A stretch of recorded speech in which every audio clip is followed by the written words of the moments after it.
Are you ready to hear a crime and suspenseful case that literally shook an entire city to its core?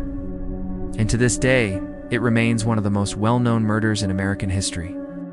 This is the murder of Kitty Genovese. It was March 13th, 1964, when a young woman named Catherine Mary Genovese left her job at the Italian Colors restaurant in Long Island City, Queens, New York. She had worked there as a manager for the past 2 years and really enjoyed her job. As she finished up her shift, she chatted with her coworker and close friend Helen Dean about how they were going to go out shopping the next day. They had plans to purchase material for a dress that they were going to make together. After saying their goodbyes, Kitty headed down the block to the subway, where she would take the train home to Forest Hills, Queens. At 3:15 a.m., Kitty entered the station and made her way to the platform. When the train pulled up, she turned to go up the stairs, but stopped when she realized that her keys were missing. Ouch! She started to panic. She retraced her steps back into the station and began to look around.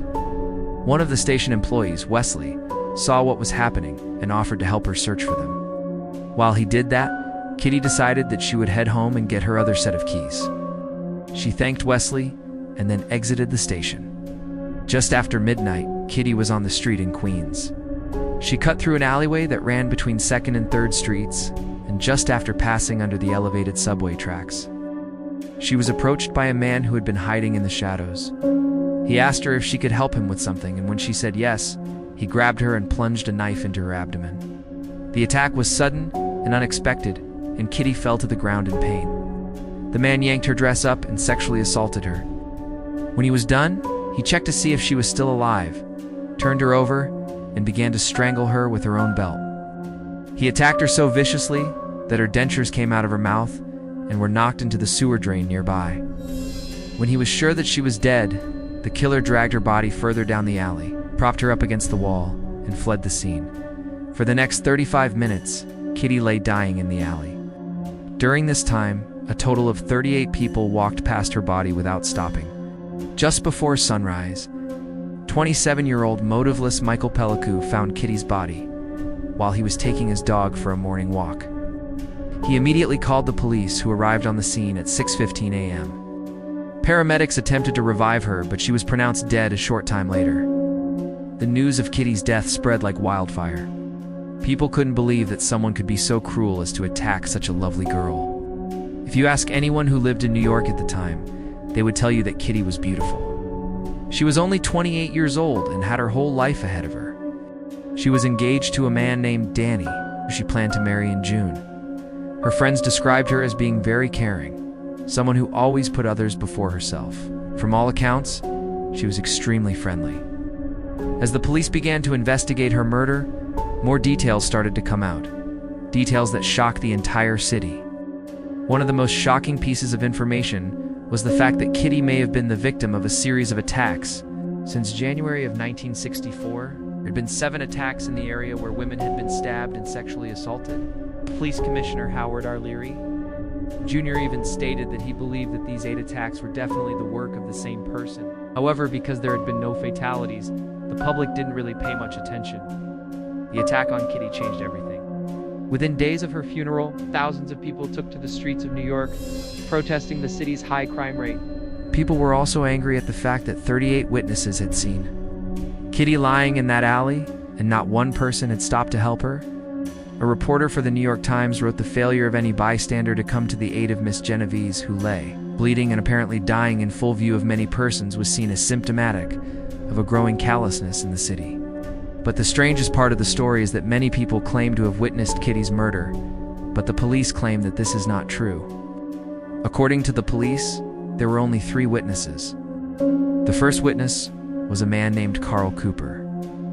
Carl was driving home from a bar when he spotted a man standing over Kitty's body. He slowed down to see if everything was okay, but when he stopped, the man ran off. Carl then went looking for a policeman, but when he returned to the scene, the man was gone. And although the police didn't believe him at first, they eventually had to concede that he had indeed witnessed the murder. The second witness was a man named Joseph Bennett. Joseph lived across the street from where the attack happened. He looked out his window and saw the entire thing. He too went in search of the police. But when he returned to the scene, he saw that Kitty's body had been moved. The third witness was an 18-year-old girl named Helen Williams. She was sitting in her apartment when she heard Kitty scream. She looked out her window and saw a man running away. She immediately called the police, but unfortunately, the line was cut right after she reported the crime. Now, this is where things start to get strange. Both Joseph and Helen claimed that they had called the police right after witnessing the crime.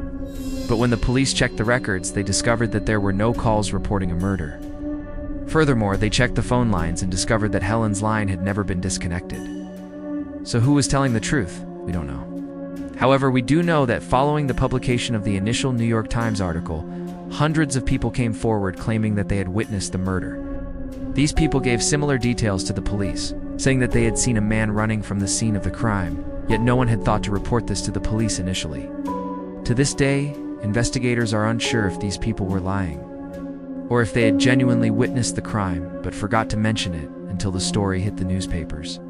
With all of these witnesses coming forward, the police had quite a few leads to go off of, yet none of them panned out. Over the next several weeks, they brought in over 500 men for questioning, but every single one of them had a solid alibi. And as time went on, the leads began to go colder and colder. 1 year after Kitty's murder, the police had spent a total of $130,000 with no success. In the end, the case went cold, and the man responsible for Kitty's death has never been caught. There are quite a few theories surrounding Kitty's murder. The first theory is that her keys actually fell into the sewer drain, and although the police searched, they never recovered them. When she realized that they were missing, she went back to the restaurant to retrieve another set of keys. Dad. But on her way, she was attacked. This theory is plausible considering the fact that there was no sign of a struggle, and she had been sexually assaulted before she was strangled. Another theory is that Kitty was followed home from the restaurant by her attacker. He had been watching her for some time and chose to strike when she was alone. The reason why so many people witnessed the crime but didn't stop is because they assumed that it was a lover's quarrel. Sadly, this isn't far-fetched at all. And in fact, the police found out that 75% of crimes of violence go unreported because people are afraid of getting involved. So who killed Kitty Genovese? Why?